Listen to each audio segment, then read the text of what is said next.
Okay, part 2 to the disassembly guide. Now that we have a problem trying to get this saw off, we are going to take our handy screwdriver and take off the stock. See why it isn't coming off. Well, I think it'd come off if you just played with it a little bit more. I don't like jamming wires. You can take it off like this, but in this case what we're going to do is take this part off, which just comes off the side, put it back, slide it back in nice and carefully, make sure you don't pinch any wires. Or take the motor off with a right side screwdriver. That would be helpful. Now there will be some Loctite on it. If the company didn't overdo it, it shouldn't have a problem. Get that nasty crap off. I don't see any Loctite. See that red stuff on top of the screw? Oh. Yeah.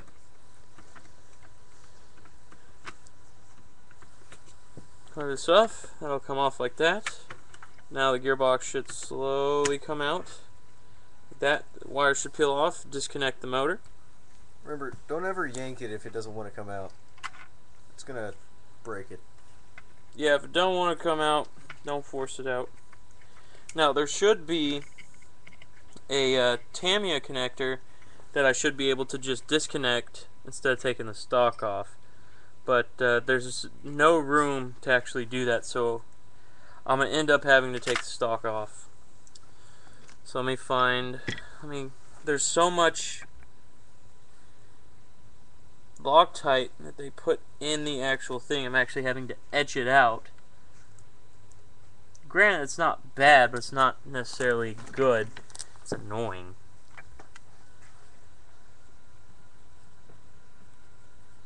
It's too big of a screwdriver.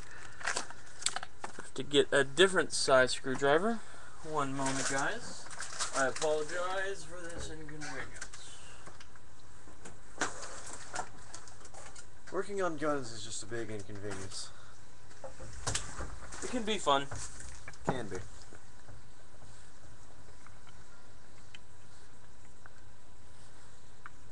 With the RSS? Yep. Now with wood, guys, you want to be careful not to tighten it too much because you'll hear like a cracking noise. You want to be careful just in general with wood, especially if it's laminated. It's not a bad thing. You just want to be careful because wood, you can't rethread it unless it's a bigger size screw. In the way that this is assembled, there is no rethreading unless you like find a way to custom do it, and I don't know. Just get a new stock. Just don't tighten your screws too much. That's the simple answer. Stick to everything.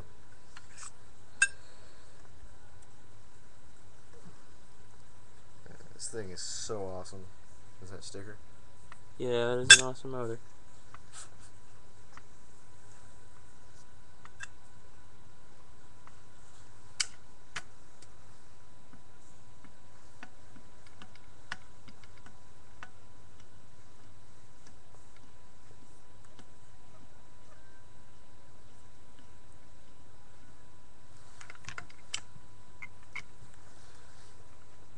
Sometimes you're going to have to work with these screws since they don't come out all the way.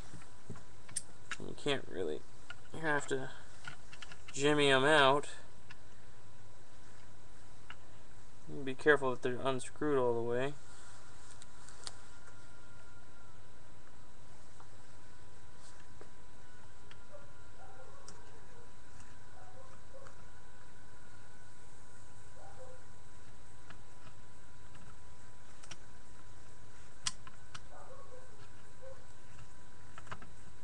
What time does it say on my phone?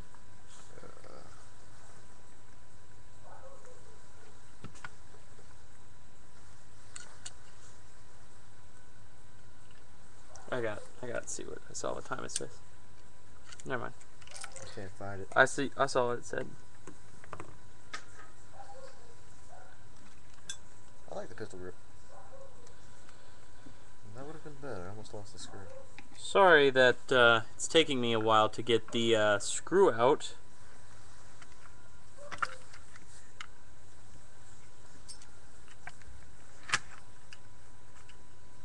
Are we going to do a review on the internals, or are we just going to keep it external? We're going to do a review on the internals. Sound good. Okay, now that this one screw doesn't want to come out, for whatever the reason.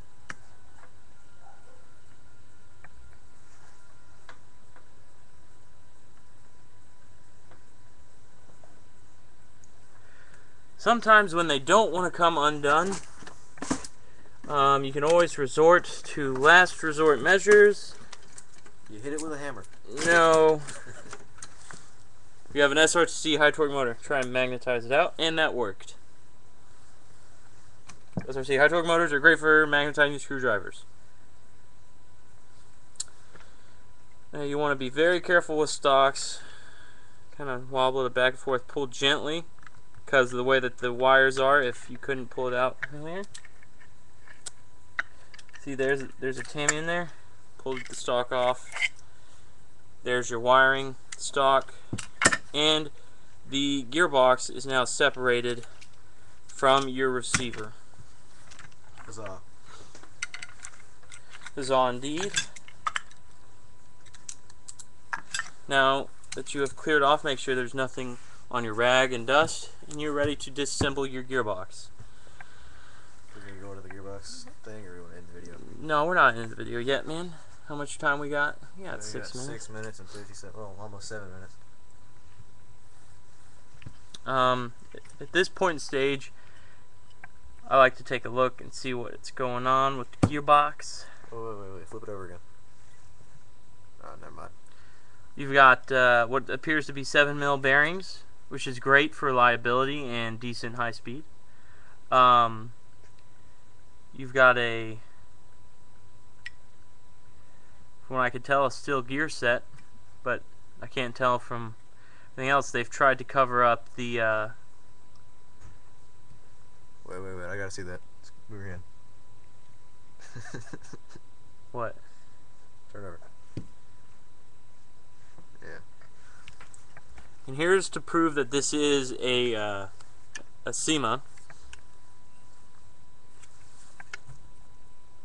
CMO 48 SEMA, not Echo 1.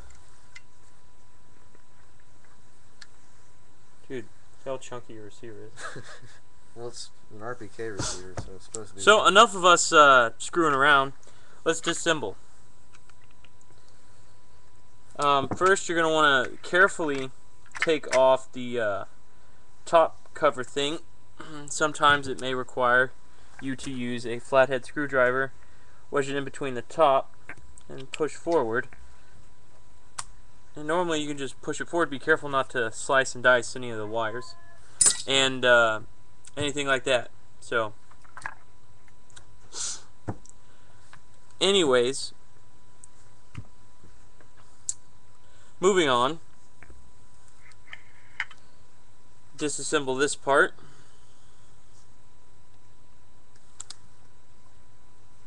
Take that off. After you get the Loctite off.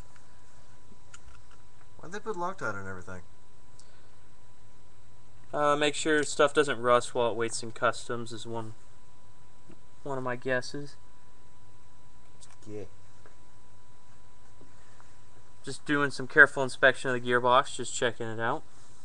This isn't a 100% VFC clone. If it was, it would be there'd be a hole in the back of the gearbox. Sorry about that. My neighbors are being very loud and annoying. Anyways, I apologize. Also, my parents just came over to bug the hell out of me. They love to do that, so they just left and saying goodbye, even though I don't live at home. Anyways, they what was I saying? Anyways, the SEMA, this is a TM shell, but if you have the VFC, there'll be a hole in the back like this, as on a V2. So, which is very nice because your spring doesn't fly out and smack you in the face, and you don't lose parts. if you're not technically inclined. Yeah. So, anyways, let's get on with this disassembly. One thing that's nice is to have a small screwdriver to insert into the back. All that good stuff. How much time we got? 10 minutes. Doesn't really matter where you start. Make sure you take off this little plastic thing. Right here, the trigger guard protector. If you can manage to get it off.